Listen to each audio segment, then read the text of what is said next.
નમસ્કાર દર્શક મિત્રો, કરંટ ટોપિકમાં હું હેતવી આપ સૌનું સ્વાગત કરું છું.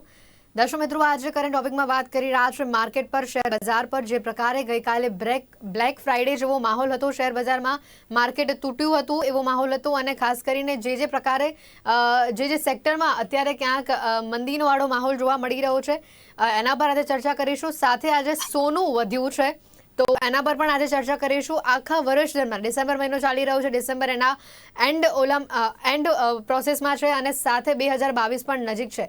બીજી બાજુ જોવા જોઈએ, ઓમિક્રોનના કારણે ક્યાંક ને ક્યાંક એની અસર માર્કેટ પર જોવા મળી રહી છે. તો ચાઇના પર અમેરિકાના પ્રતિબંધોને લઈને પણ ક્યાંક શેર બજાર પર તેની વિપરીત અસર જોવા મળી રહી છે. આ વર્ષ દરમિયાન માર્કેટ કેવું રહ્યું, અને સાથે નેક્સ્ટ યર 2022 માટેની માર્કેટ અત્યારે કેવા પ્રકારના સંદેશો આપી રહ્યા છે, કયા પ્રકારનું માર્કેટ પ્રિડિક્ટ કરી રહ્યું છે, તેના ઉપર આજે એક્સપર્ટ સાથે આ ચર્ચા કરીએ. દર્શક મિત્રો, આ સમગ્ર ચર્ચામાં મારી સાથે જોડાઈ ગયા છે કિરણ જાની અને હરેશ મોતિયાની, બંને માર્કેટ એક્સપર્ટ આપણી સાથે આજે જોડાયા છે, અને વિશેષ વાત આપણી સાથે કરશે, માર્કેટની સ્થિતિને લઈને આજે વાત કરશે. આ બંને મહેમાનોનું ખૂબ ખૂબ સ્વાગત છે આ ચર્ચામાં. નમસ્તે.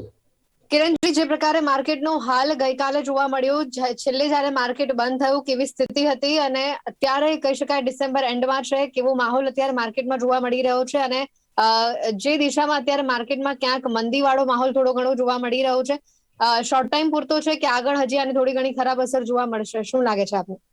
ફર્સ્ટ ઓફ ઓલ આપણે થોડું બ્રેકડાઉન કરવું જોઈએ આ જ ક્વેશ્ચનને. તો પહેલા તો આપણે ઓવરઓલ અગર ગ્લોબલ માર્કેટની જો વાત કરતા હોઈએ તો જે રીતે આપણે જોયું કે 2 વર્ષ પહેલા કોરોના આવ્યો ને એના કારણે જે રીતે સેન્ટ્રલ બેંક્સ અને કન્ટ્રીની બધી જ ઇકોનોમીને સપોર્ટ કરવા માટે સેન્ટ્રલ બેંક પ્લસ ગવર્મેન્ટે જે રીતની લિક્વિડિટી ઇન્ફ્યુઝ કરી હતી માર્કેટમાં, સો હવે કશે ને કશે ગવર્મેન્ટ અને સેન્ટ્રલ બેંક્સ એવું વિચારે છે કે જે પણ ગ્રોથ છે એ પાટા પર આવી ગયો છે અને ઇકોનોમી ધીરે ધીરે ઓપન અપ થઈ રહી છે, એટલે આ લોકો જે લિક્વિડિટી એ લોકોએ આપી હતી માર્કેટને યા તો ઇકોનોમીને, એ લિક્વિડિટી ધીરે ધીરે પાછી કરી રહ્યા છે ઇન ટર્મ્સ ઓફ કે રેટ હાઇક. સો આપણે જોયું કે આરબીઆઈની પોલિસી જે ગયા વીકમાં આવી એમાં પણ આરબીઆઈએ કીધું કે ફેબ્રુઆરી સુધીમાં એ લોકો એટલીસ્ટ એક રેટ હાઇક જોવે છે. એની પછી આપણે જોયું કે ફેડ એટલે કે યુએસ સેન્ટ્રલ બેંકના પણ ડિસિઝન આવ્યા કે એ લોકો જે એક ક્યુઈ આપી રહ્યા હતા એ ક્યુઈ અત્યારે $15 બિલિયન થી એ લોકો દર મહિને પાછું લઈ રહ્યા છે, જે જાન્યુઆરીથી ડબલ સ્પીડમાં એટલે કે $30 બિલિયન થી એ લોકો પાછું ખેંચશે. સાથે સાથે 2022માં એ લોકો 3 રેટ હાઇક જોઈ શકે છે.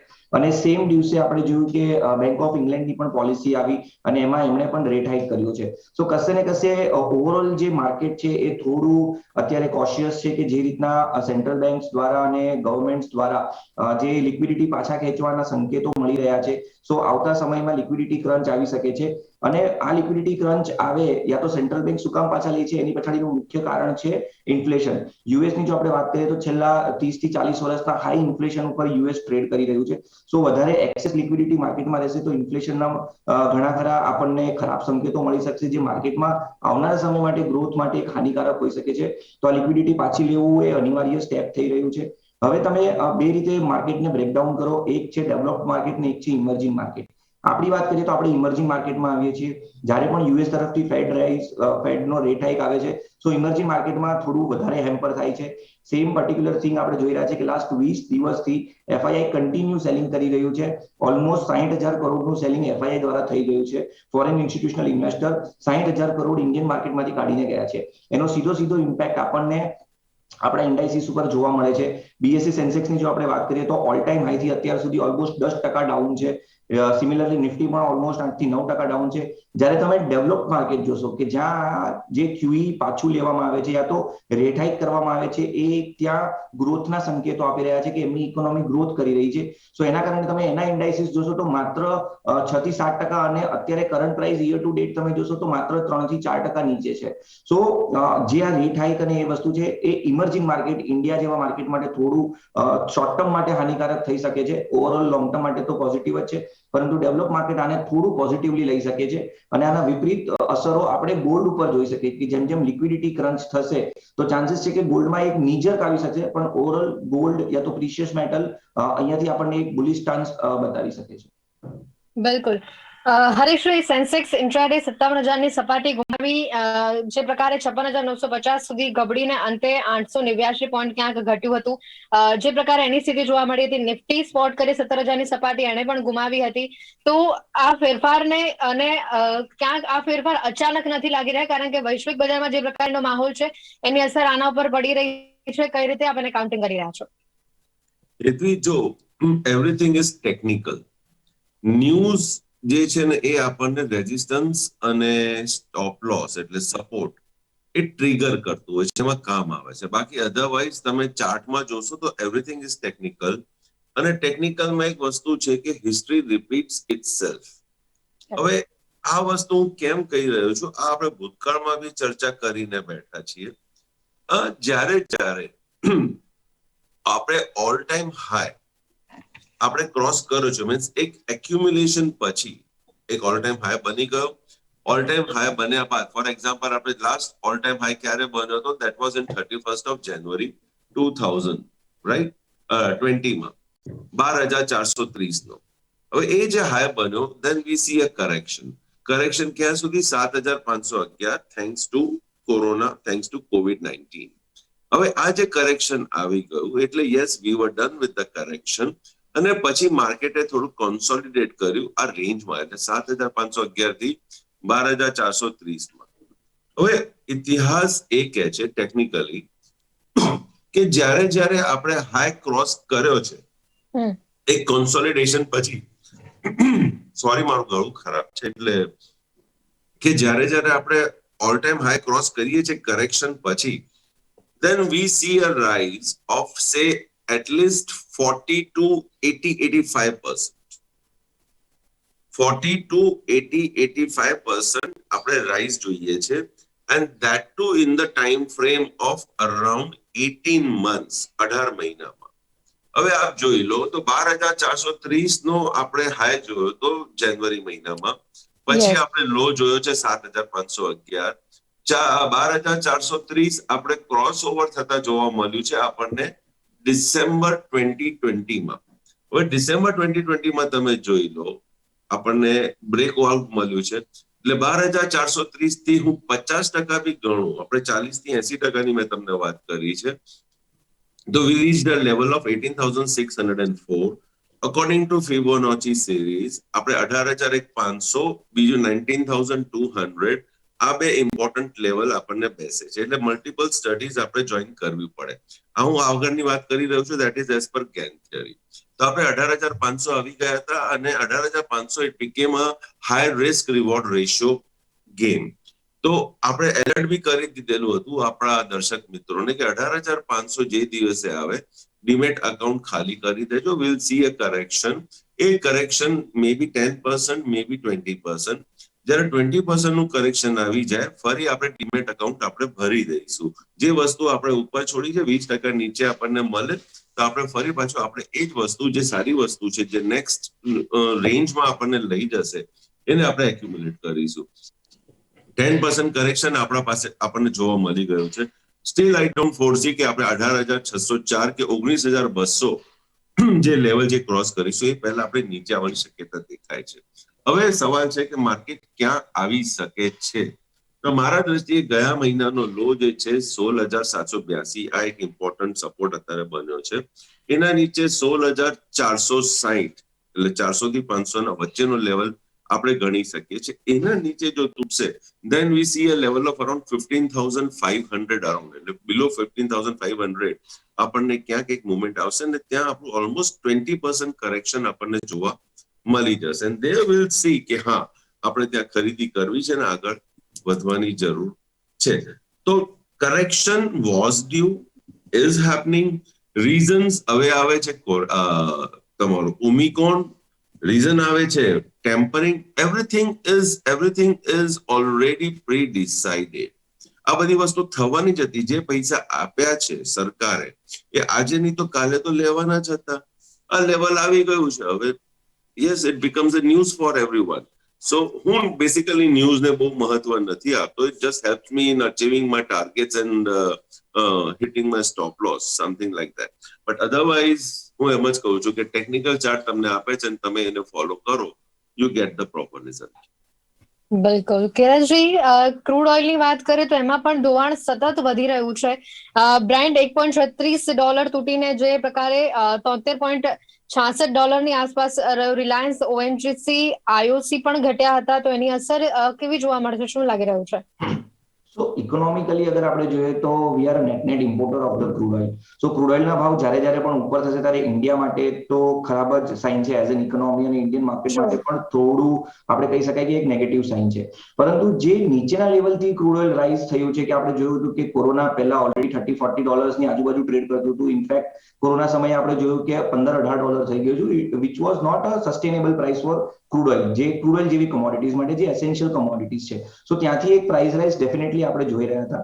હવે જે રીતના આપણું અત્યારે ફોરેક્સ રિઝર્વ છે, અને જે રીતના આપણી ઇકોનોમી જે ગ્રો થઈ રહી છે, ગ્લોબલ ઇકોનોમી પણ ગ્રો થઈ રહી છે, તો $65-75 નું જે રેટ છે એ એક સ્વીટ સ્પોટ છે બધાની માટે, જ્યાં બધાની ઇકોનોમી સર્વાઈવ થઈ શકે છે અને કોઈની ઇકોનોમી હાર્મ ન થાય એવું એક સ્પોટ છે. તો અગર આપણે ક્રૂડ ઓઇલના ચાર્ટની વાત કરીએ, તો ક્રૂડ ઓઇલના પ્રાઇસીસની વાત કરીએ તો નીચેમાં $55-60 નો એક સારો સપોર્ટ છે. એના નીચે જો જાય છે તો પછી જે ક્રૂડ ઓઇલ નું પ્રોડ્યુસર કરે છે, જેવી રીતે રશિયામાં વેનેઝુલા થઈ ગયું, યા મિડલ ઇસ્ટ કન્ટ્રી થઈ ગઈ, યા તો યુએસ ઇકોનોમી થઈ ગયું, ત્યાં થોડું ઘણું એક ડિપ્રેશન આવી શકે છે. અધરવાઇઝ કોઈ પ્રોબ્લેમ નથી. ઉપરમાં જો આપણે વાત કરીએ તો $85 ની ઉપર જાય છે તો ઇન્ડિયા જેવી, એટલે કે આપણા જેવી કન્ટ્રીને થોડું એક વિપરીત અસરો જોઈ શકીએ છીએ, કે આપણે ત્યાં ઇન્ફ્લેશન વધી શકે છે, કારણ કે ક્રૂડ ઓઇલના ભાવ ઉપર જશે એટલે આ બાજુ પેટ્રોલના ભાવ ઉપર જશે, પેટ્રોલના ભાવ ઉપર જશે તો ઇન્ફ્લેશન ઉપર જશે, જેના કારણે આપણે ત્યાં કશે ને કશે અગેન એક નેગેટિવ સેન્ટિમેન્ટ ઉભો થઈ શકે છે. હવે ઓએનજીસી ની વાત કરો, આઈઓસી ની વાત કરો, બીપીસીએલ, એચપીસીએલ ની વાત કરો, સો આ બધી કંપનીના પોતપોતાના અલગ ફંડામેન્ટલ હોય છે. ડેફિનેટલી એમનો ક્રૂડ સાથે સીધો સંબંધ પણ છે, કે ક્રૂડ ઓઇલ પ્રાઇસીસ જો ઉપર જાય છે, સો આઈઓસી થઈ ગયું, ઓએનજીસી થઈ ગયું, આ બધી કંપનીને આપણે જોઈએ કે એક સારો પ્રોફિટ જોવા મળી શકે છે, યા તો એ કંપનીના પ્રાઇસમાં પણ એક સારું એવું અપસાઇડ આપણને જોવા મળે છે.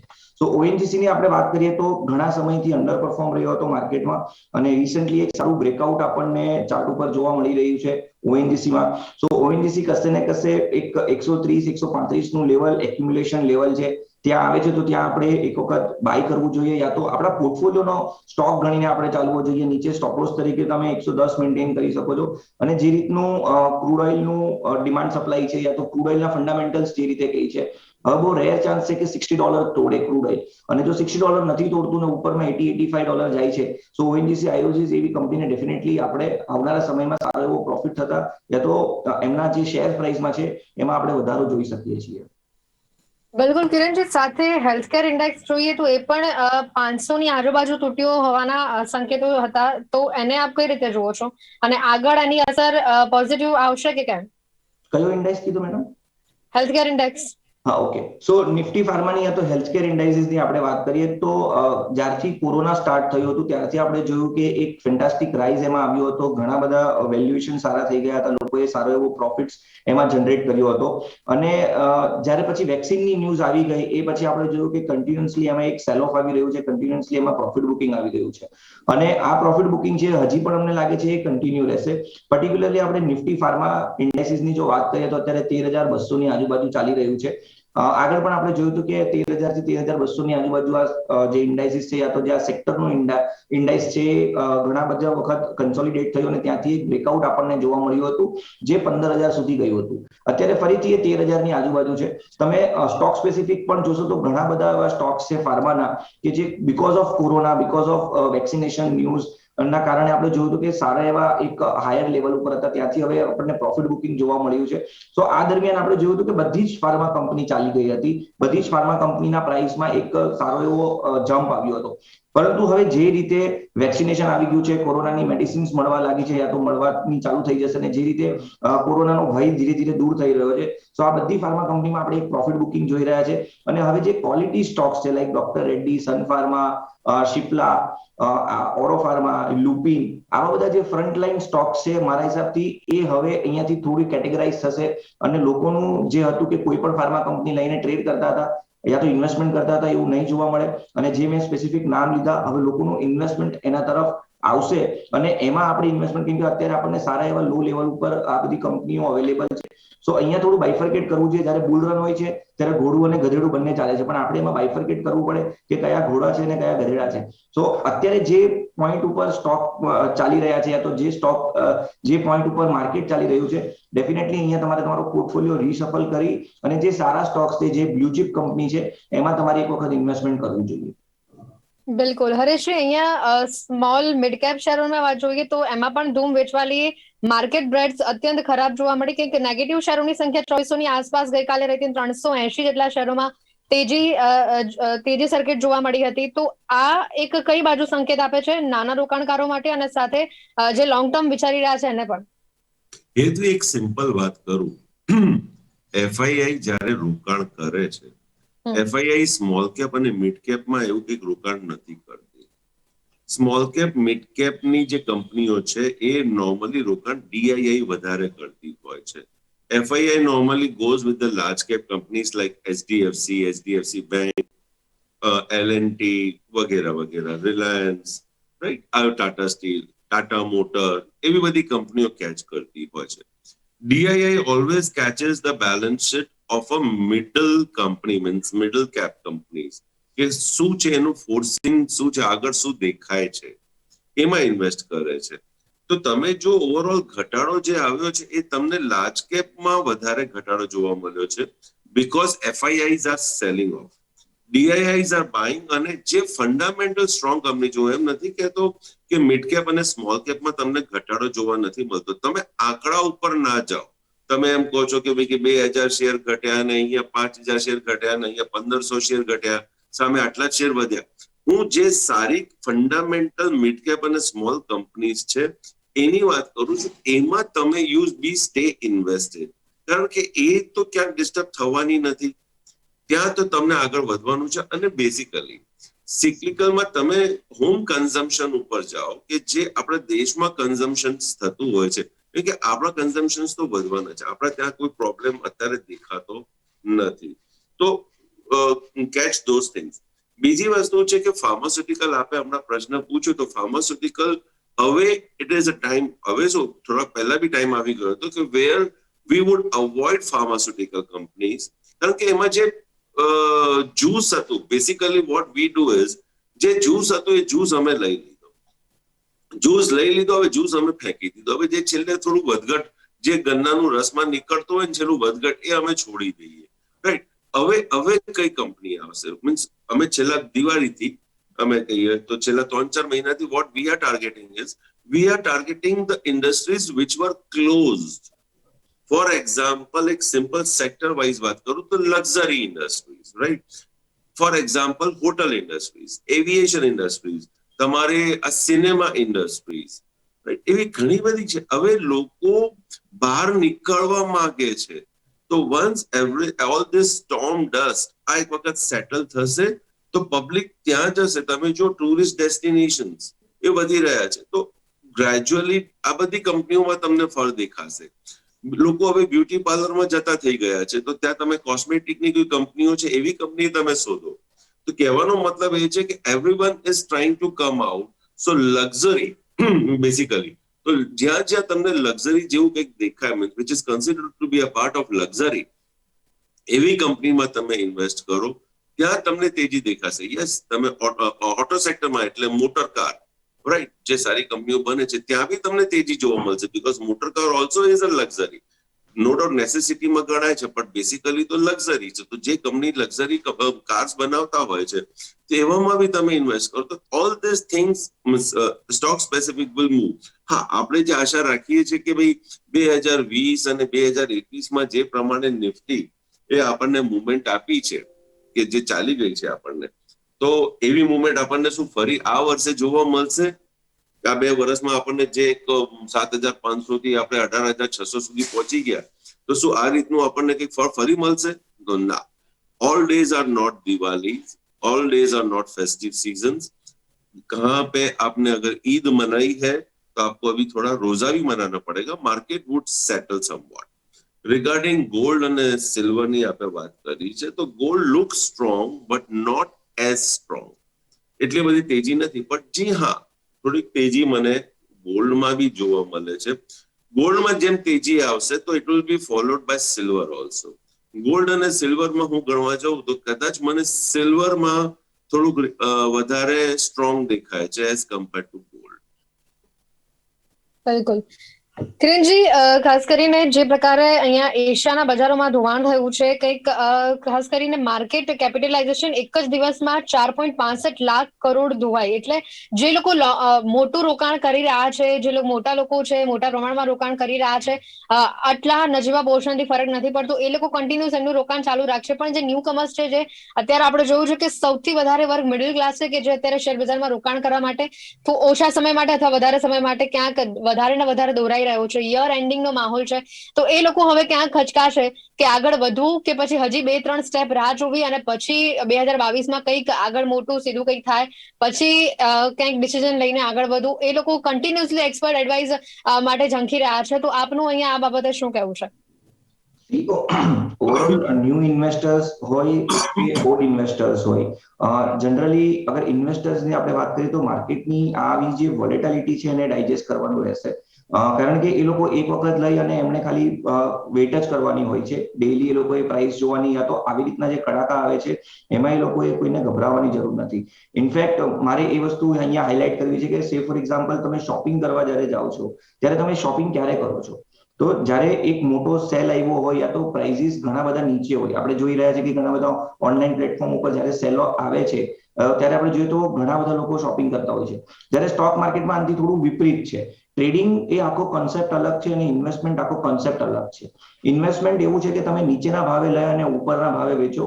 જ્યારે ટ્રેડિંગમાં થોડું વિપરીત થઈ શકે છે, યા તો ટ્રેડિંગની ફિલોસોફી થોડી અલગ છે કે ભાઈ buy on highs and sell on low or યા શોર્ટ સેલ ઓન લો.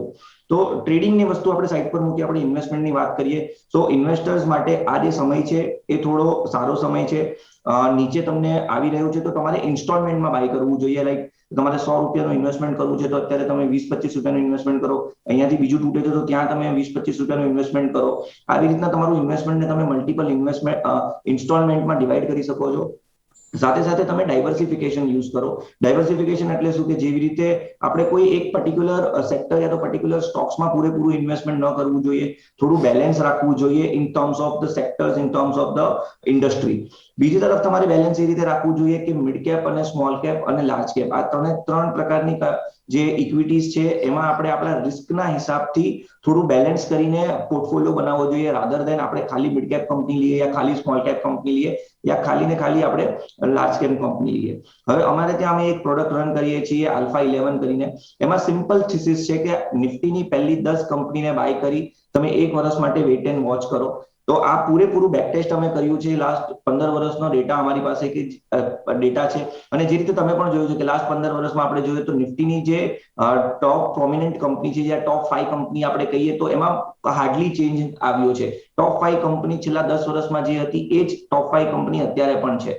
સો આવી બધી કંપનીઝમાં આપણે આપણો પોર્ટફોલિયો બનાવીને ઇન્વેસ્ટમેન્ટ કરવું જોઈએ. બિલકુલ. તો દર્શક મિત્રો, આજે વાત કરી ખાસ કરીને જે પ્રકારે ગઈકાલે શેર માર્કેટનો દિવસ હતો, જે પ્રકારે અંત રહ્યો હતો, બજારોમાં ક્યાંક અફવાનો માહોલ હતો, એક ડરનો માહોલ હતો કે આટલું મોટું આટલું ખરાબ રીતે જ્યારે યર એન્ડમાં આ બજાર તૂટ્યું છે, આગળની પરિસ્થિતિ કેવી હશે. બટ એક્સપર્ટ સાથે ચર્ચા કરીને આપના સુધી યોગ્ય અને સાચી માહિતી પહોંચાડવાનો આ એક પ્રયત્ન કર્યો. આ સમગ્ર ચર્ચામાં મારી સાથે જોડાયા હતા હરીશ મોતિયાની અને કિરણ જાની. આ બંને મહેમાનોનો ખૂબ ખૂબ આભાર આપ જોડાયા તે બદલ. દર્શક મિત્રો, કરંટ ટોપિકમાં હાલ સમય થયો છે સમાપ્ત. ફરી મળીશું કાર્યક્રમમાં નવા વિષયની સાથે. ત્યાં સુધી રજા આપશો. નમસ્કાર.